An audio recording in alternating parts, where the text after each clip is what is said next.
Making an offer. How do you make an offer on a property?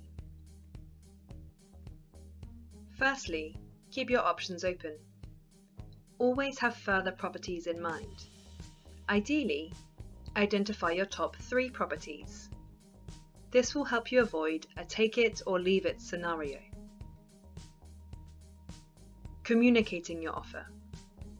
Speak to the estate agent to make your offer.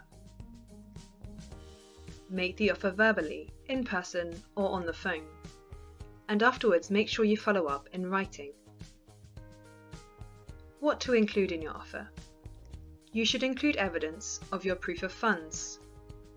This might be an agreement in principle from your main lender.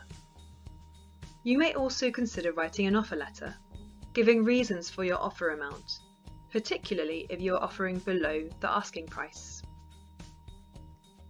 To find out more, visit proportunity.co.